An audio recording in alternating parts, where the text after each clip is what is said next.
देखिए, जिस स्पीड में लव मैरिजेस हो रही हैं, जिस स्पीड में हमारे आज की युवा पीढ़ी एक साथ जुड़ती है, एक साथ काम करती है, एक साथ पढ़ती है और आगे कई सालों तक साथ रहते रहते निश्चय करती है कि हमें जीवन साथी बनना है। इसमें कोई बुराई नहीं है, ये ज़्यादा उनके लिए बेहतर है। एक दूसरे को जानने के बाद एक दूसरे के साथ जुड़ने की कोशिश करते हैं, फिर उनके मम्मी पापा भी जुड़ जाते हैं और एक दूसरे के घरों को पहचानते हुए, एक दूसरे को देखते हुए उनकी शादी तय करके अच्छे से शादी कर देते हैं। अब जो ये कोर्टशिप उन्होंने पीछे बिताई है, अपने साथ साथ रहते हुए एक दूसरे को जाना है, पहचाना है, उसके बाद हम देखते हैं कि कुछ ही सालों बाद ऐसा क्यों होता है कि डिवोर्स हो जाता है। एक दूसरे की चीज़ें उन्हें पसंद नहीं आती, एक दूसरे की चीज़ों से वो नफरत करने लगते हैं, अचानक से व्यवहार में बदलाव आने लगता है, पसंद नहीं आता है उनका कुछ कहना, पसंद नहीं आता है लड़की का कुछ करना। तो ये जो अचानक बदलाव आता है जीवन में उनके, तो ये सब तो उन्होंने सोचा नहीं था। उनकी तो सपनों की दुनिया थी। बट हैप्पी रियलाइजेशन ये है कि जब हम जीवन साथी बनते हैं तो बहुत सारी अपेक्षाएं होती हैं एक दूसरे से, बहुत सारे समझौते करने पड़ते हैं।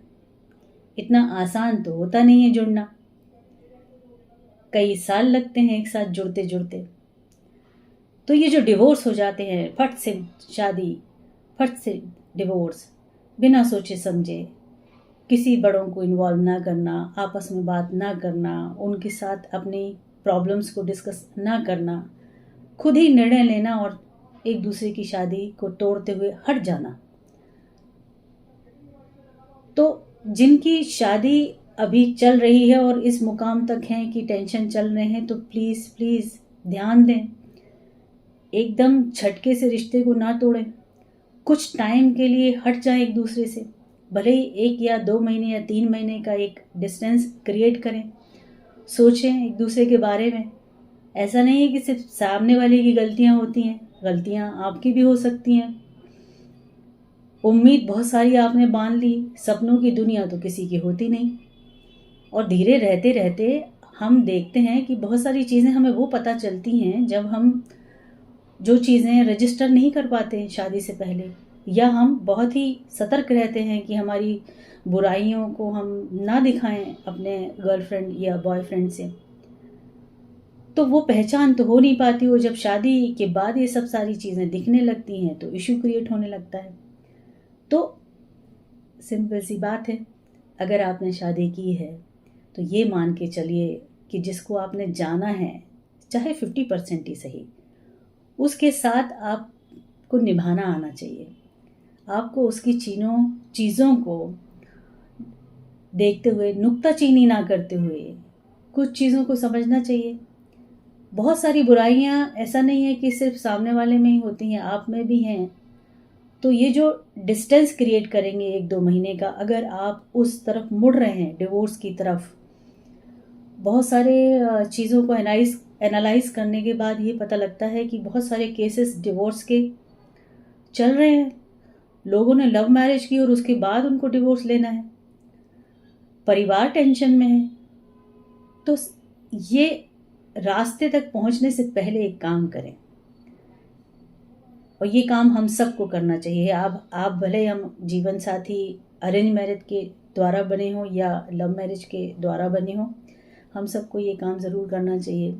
कभी ना कभी अपने आप का आंकलन करना चाहिए, कभी कभी अपने आप को देखना चाहिए कि ऐसा तो नहीं है कि समय के साथ हमें कुछ गलतियां आ रही हों।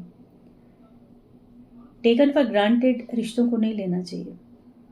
और कभी भी आपके डायरेक्ट रिश्ता, यानी कि आपकी पत्नी की रिश्तेदार या आपके पति के रिश्तेदार, उनकी वजह से आपसी रिश्तों को खराब नहीं करना चाहिए। तो बैठे, तय करें, आपस में डिस्कस करें, कुछ दिन के लिए दोनों लोग साथ कहीं निकल जाएं, वहाँ बैठ के पुराने दिन याद करते हुए इन गलतियों को हटाएं, अच्छा जीवन जीने का, अच्छी तरह से साथ रहने की बातें करके वापस आएं। बीच बीच में एक रीफिल करने की बहुत ज़रूरत पड़ती है, टॉप अप करने की। सिर्फ मोबाइल टॉप अप नहीं होता है, ज़िंदगी में हमको एज ए पति पत्नी भी टॉप अप करना पड़ता है, रिफिल करना पड़ता है, रिफ्रेश करना पड़ता है लाइफ को, फिर आगे जीना पड़ता है। अगर आप हर दिन की लड़ाइयों से हैंग अप होने लगेंगे, टेंशन लेने लगेंगे, तो आप दिमाग में सारी चीज़ें भरती जाएंगी और एक दूसरे को बुरा बनाते चले जाएंगे। अगर इससे बचना है तो शादी के पहले, शादी टूटने से पहले इन बातों का ध्यान रखते हुए समय एक साथ बिताएं। और अगर कहीं आपका डिवोर्स हो गया है उस प्यार की शादी के बाद भी, तो भी एक कागज़ पेन लें, कहीं अकेले बैठें और सोचें कि आपसे क्या गलती हुई है। ये आपको किसी को बताना नहीं है, खुद को बताना है। कभी कभी खुद को बताना ज़रूरी होता है कि हमने क्या गलतियाँ की हैं।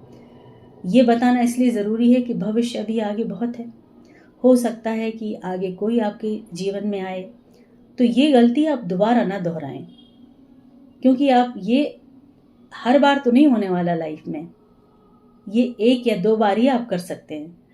तो अगर इससे बचना है तो अपने जीवन को थोड़ा सा संयम से, उसकी डोर को अपने हाथ में लें, दूसरों के हाथ से छूटते हुए खुद को एक दूसरे से ना अलग कर दें, एक होकर जुड़ें, अपनी गलतियों को सुधारें, कुछ गलतियों को माफ़ी दे दें, कुछ गलतियों को सुधारें और साथ चलें।